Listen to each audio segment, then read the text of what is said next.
Hi, I am Katili Arbrokil, and for today's video, I'm going to discuss the different decisions and how decision-making process. So for our first questions we have here, what are the different types of decision and how does the decision-making process work? Decision-making process. Decision-making is considered one of the most important tasks of a management. The manager plays a crucial role in serving his or her decision, as the growth and failure of an organization are dependent on the timely decisions taken. Each managerial decision, like planning, organizing, staffing, and directing, are all parts of the decision-making. A decision is a process that constitutionally chosen from among a set of desired options to achieve the result. Types of decision-making. The managers or non-managers have to make decisions at some point to get their organizational goals done. So these decisions are categorized further. The types of decisions making in an organization are as follows in this report.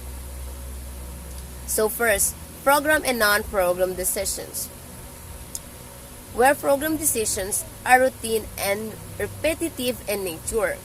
These decisions deals with common and frequently occurring problems in an organization, such as buying behaviors of consumers, sanctioning of different types of leave to employees, purchasing decisions, salary increment, etc. Where the non-program decisions are not routine or common in nature. These are related to exceptional situations in which guidelines or routine management is not set. So for example, problems arising from declining in a market share, increasing competitions in the business's environment. The majority of the decisions taken by the managers do fall in this non-program category. Second, the operational and strategic decisions, where the operational decisions are just the normal functioning of the organization. These decisions do not require much time and take a shorter time as compared to the other decisions taken. Ample of responsibilities are delegated to the subordinates. The main decision is to create harmony in an organization and to see whether the management is proper or not. Where the strategic decisions include all present issues and problems. The main idea is to achieve better working conditions, better equipment, and efficient use of existing equipment, etc. These all fall under this category. Usually, strategic decisions are taken by top-level management. Third, the organizational and personal decisions. So if the decision is taken collectively, keeping in mind the organizational goals is known as the organizational goal. And if the manager takes any decision in the personal capacity affecting his or her life, it is known as personal decisions. These decisions may sometimes affect the functioning of the organization as well. So for example, if the employee has decided to leave the organizations, it may affect the organization. The authority of the taken personal decisions cannot be delegated independent on the individual itself. Fourth, majority and minority decisions. These are classified as the types of decision-making in management where the decision related to a purchase of new premises in a majority decision. Fifth, individual and group decisions.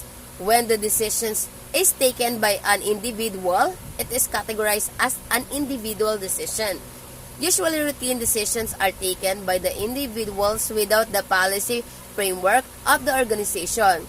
Group decisions are taken by a group of individuals in the form of a standing committee.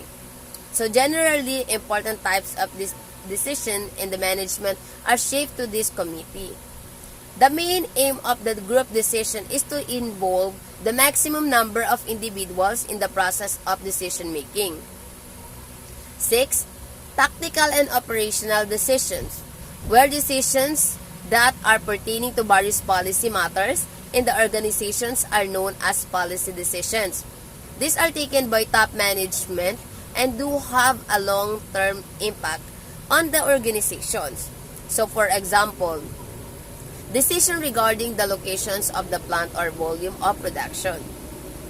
These are tactical decisions. Operational decisions are all day-to-day decisions that need to be taken for the proper functioning and operation of the organization. This can be taken by middle or lower level managers, given to each individual as an operational decisions, and is performed by middle or lower level managers. So these were the types of managerial decisions that are performed by top, middle, and lower level management in the organizations to get things done in alignment and to achieve the organizational goals effectively and efficiently. So we have here the buying decisions. Behavior, there are other decisions pertaining which is to be looked at in an organization. So one of them is buying decisions. Type of buying decisions in an organization, also known as B2B buying. There are three types of decision making while going to B2B purchases. So number one, a new task where a business buyer purchases for the first time and is introduced to the new product or service for the first time in his or her organization. Second, the modified rebuying it, a business buying situation where the buyer wants to modify product or service specification, price or terms, and conditions. And three is straight rebuying it. In this situation, the buyer routinely reorder without any specification or alterations needed. So, these three situations highly determine B2B purchases. There are other factors as well which alters the types of buying decisions behavior. These are as follows. Awareness about the brand competing in product group decision criteria of customers, evaluation and decision is done on the choice of the consumers. The levels of decision making in an organization. Decision can be classified into three categories based on the level at which they occur. Strategic decisions set the course of an organization. Tactical decisions are decisions about how things will get done. Finally, operational decisions refer to decisions that employees make each day to make the organization run. We're going to distinguish between an unstructured, semi-structured, and structured decision. Where the unstructured decisions, these decisions require judgment, evaluation, and insight to solve the problem.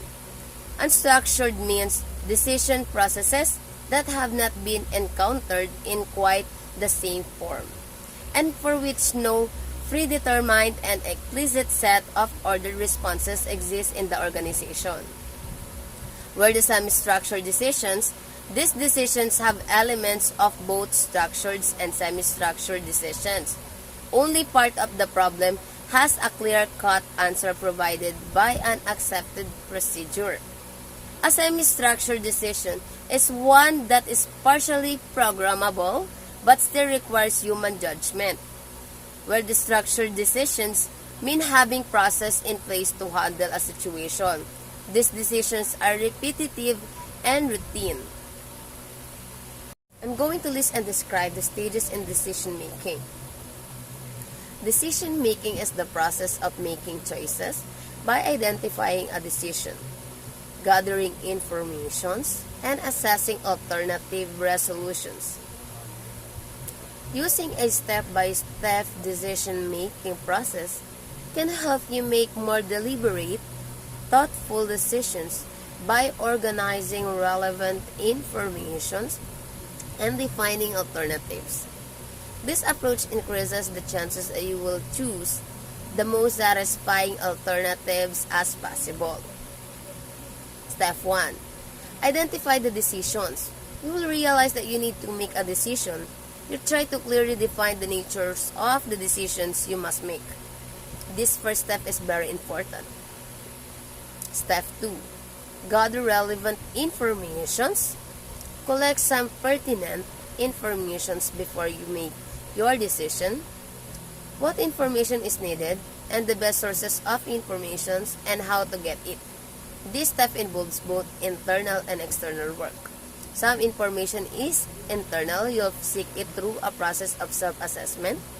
other information is external, you'll find it online in books or other people and from other sources. Step 3. Identify the alternatives. As you collect information, you will probably identify several possible paths of actions, all alternatives. You can also use your imaginations and additional information to construct new alternatives. In this step, you will list all possible and desirable alternatives. Step 4. Weighing the evidence, draw on your informations and emotions to imagine what it would be like if you carried out each of the alternatives to the end. Evaluate whether the need of identified in step 1 would be met or resolved through the use of each alternative. As you go through this difficult internal process, you'll begin to favor certain alternatives, those that seems to have a higher potential for reaching your goal. Finally, place the alternatives in a priority order based upon your own value system. Step 5. Choose among alternatives. Once you have weighing all the evidence, you are ready to select the alternatives that seems to be the best for you. You may even choose a combination of alternatives. You choose in step 5 may very likely be the same or similar to the alternatives you will place at the top of your list at the end of step 4. Step 6. Take action. You are now ready to take some positive actions by beginning to implementing the alternative you choose in step 5. Step 7. Review your decision and its consequences. In this final step, consider the results of your decisions and evaluate whether or not it has resolved that need you identified in step 1. If the decision has not met the identified need, you may want to repeat certain steps of the process to make a new decision. So for example, you might want to gather more detailed or something different informations or explore additional alternatives. So for our second questions, we have, how do information systems support the activities of managers and management decision making? To answer that question, information systems have been most helpful to managers by providing support for their roles in the disseminating information, providing license between organizational levels, and allocating resources. So, however, information systems are less successful at supporting unstructured decisions. Now, how information systems support decision making? So, to answer that, the main objectives of information system is helping decision makers by providing accurate and time-based information, helping them in making the right decisions in turbulent environment. Next, how does a decision support system help managers make decisions? So, the answer is decision support system allows for more informed decision making, timely problem solving, and improved efficiency in dealing with issues or operations, planning, and even management. Now I'm going to compare the descriptions of managerial behavior in the classical and behavioral models. 1. Managerial roles, where managers play key role in organization. Their responsibilities range from making decisions, to write reports, to attending meetings, to arranging birthday parties. We are able to better understand managerial functions and roles by examining classical and contemporary models of managerial behavior. The classical models of management, which describes what managers do, was largely unquestioned for more than that. 70 years after the 1920s, Henry Fayol and other early writers first described the 5 classical functions of managers as planning, organizing, coordinating, deciding, and controlling. These descriptions of management activities dominated management thought for a long time, and it's still popular today that the classical model describes formal managerial functions but does not address exactly what managers do when they plan, decide things, and control the work of others. For this, we must turn to the work of contemporary behavioral scientists who have studied managers in daily actions. So behavioral models argue that the actual behaviors of managers appears to be less systematic, more informal, less reflective, more reactive, and less well-organized than the classical model would have us believe. Observers find that managerial behavior actually has 5 attributes that differ greatly from the classical descriptions.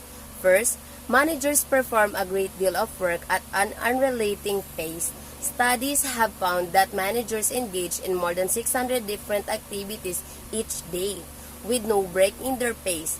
There is never enough time to do everything for which a CEO is responsible. Then second, managerial activities are fragmented. Most activities last for less than 9 minutes, and only 10% of the activities exceed 1 hour in duration. Third, managers prefer current, specific, and ad hoc information. Printed information often will be too old. Fourth, they prefer oral forms of communication to write forms because oral media provides greatly flexibility, requires less effort, and brings a faster response. Fifth, managers give high priority to maintaining a diverse and complex web of contacts that act as an informal information system and help them execute their personal agendas and short and long-term goals. Analyzing managers' day-to-day behavior, Henry Metzberg found that it could be classified into 10 managerial rules. Metzberg's 1971, where managerial roles are expectations of the activities that managers should perform in an organization. According to Metzberg, he found that these managerial roles fell into 3 categories: interpersonal, informational, and decisional. 1. Interpersonal role, where managers act as a figureheads for the organization when they represent their companies to the outside world and perform symbolic duties such as giving out employees awards in their interpersonal role. 2. Informational roles. In their informational roles, managers act as the nerve center for their organization, receiving the most concrete, up-to-date information and redistributing it to those who need to be aware of it. 3. Decisional role, where managers make decisions. In their decisional role, they act as an entrepreneurs by initiating new kinds of activities. They handle disturbances arising in the organization. They allocate resources to staff members who need them, and they negotiate conflicts and mediate between conflicting groups. In real-world decision-making, we now say that information systems are not helpful for all managerial roles, and those managerial roles where information system might improve decision.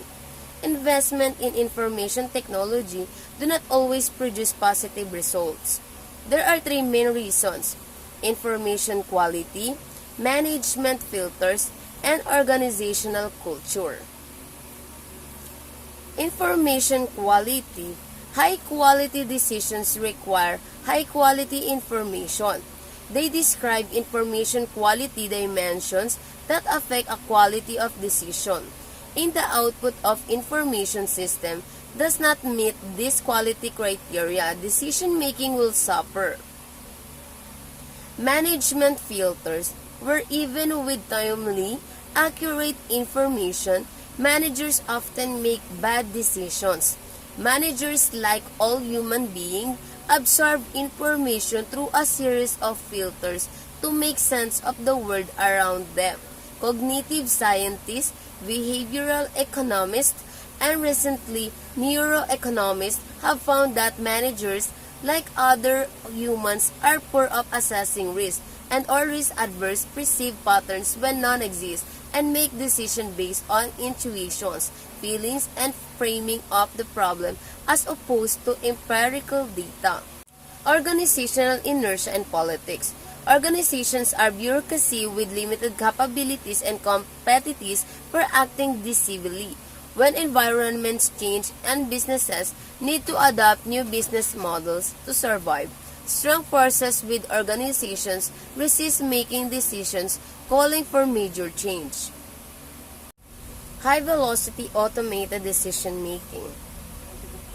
In high-velocity decision environments, the intelligence, design, choice, and implementation parts of the decision-making process are captured by the software's algorithms. The humans who wrote the software have already identified the problem, designed a method for finding a solution, defined a range of acceptable solutions, and implemented a solution. Obviously, with humans out of the loop, great care needs to be taken to ensure the proper operation of these systems to prevent significant harm. Organizations in these areas are making decisions faster than what managers can monitor or control. So that's all for today. I hope you understand and learn from my report. Thank you.